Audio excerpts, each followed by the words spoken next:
అదే RTV app వార్తల్ని క్షణాల్లో చదివే అవకాశం ఉంటుంది. ఒక న్యూస్ పేపర్, ఒక టెలివిజన్ ఛానల్ మీ చేతుల్లో ఎప్పుడూ ఉంటాయి. అందరికీ నమస్కారం. ఈ రోజున ఇంటింటి ప్రచారంలో భాగంగా చింతలపూడిలో ఉన్న నాగిరెడ్డిగూడెం, ఎన్బిఎల్ కాలనీ, మారుతినగర్ కాలనీ, అలాగే కొబ్బరిగూడెం, ముస్లింపేట ఇవి తిరగడం జరుగుతూ ఉంది. ముఖ్యంగా నిన్న ఉమ్మడి ఎన్డీఏ పార్టీ రిలీజ్ చేసిన మేనిఫెస్టో ఏదో ఉందో అది ప్రజలకి చెప్తూ రాబోయే రోజుల్లో ప్రతి ఒక్క వర్గానికి, యువతకు, పేదలకు, మధ్యతరగతి కుటుంబీకులకు, అలాగే ఇష్టం వ్యాపారం చేసుకోవడానికి అవకాశాలు అన్నీ కూడా చాలా డీటెయిల్డ్గా నిన్న మేనిఫెస్టోలో పెట్టడం జరిగి రిలీజ్ చేశారు. అవి చూస్తే మేనిఫెస్టో ఇంకా పేదరికం అంటూ ఆంధ్రప్రదేశ్లో ఉండదు అనే విధంగా తలపిస్తూ ఉంది. ఈ రోజున వైసీపీ మేనిఫెస్టో మొన్న చూస్తే అది కొత్త సీసాలో పాత సారాలాగే ఉంది. జనాలు, నాయకులు, కార్యకర్తలు ఏదో ఊహించారు. వైసీపీ మేనిఫెస్టో అద్భుతంగా ఉండబోతుందనేది అందరూ కూడా ఆ మేనిఫెస్టో చూసిన తర్వాత డీలా పడిపోయారు. ఎన్డీఏ ఉమ్మడి పార్టీ మేనిఫెస్టో ప్రజలు చాలామంది దాన్ని హత్తుకుంటున్నారు.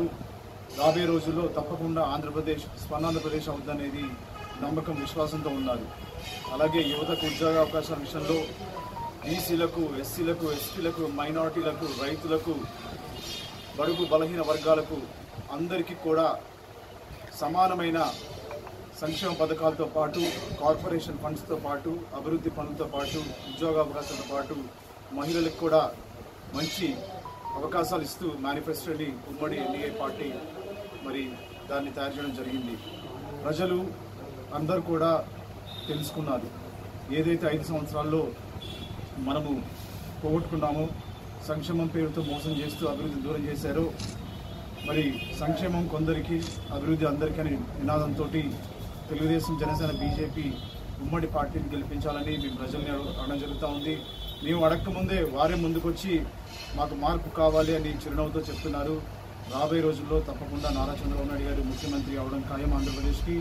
అలాగే చింతలపూడి ఎమ్మెల్యేగా నన్ను, ఏలూరు ఎంపీ అభ్యర్థిగా పుట్ట మహేష్ యాదవ్ గారిని భారీ మెజారిటీతో గెలిపిస్తామని ప్రజలు ముక్తఖండంలో చెప్తున్నారు. రాబోయే రోజుల్లో ప్రజలు ఆస్వాదించి నన్ను అసెంబ్లీకి, పుట్ట మహేష్ యాదవ్ గారిని పార్లమెంట్కి పంపించిన తర్వాత చింతలపూడి ఎత్తిపోతల ప్రాజెక్ట్ని 2 సంవత్సరాలు పూర్తి చేస్తాము.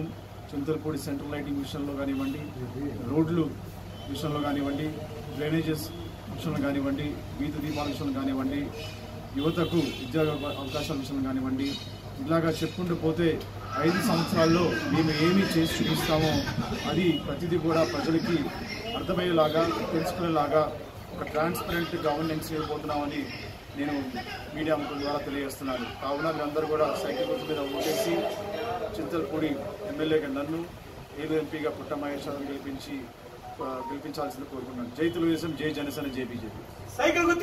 మరిన్ని వీడియోస్ కోసం ఛానల్ ని సబ్స్క్రైబ్ చేయండి. లేటెస్ట్ అప్డేట్స్ కోసం వాట్సాప్ ఛానల్ ని ఫాలో చేయండి.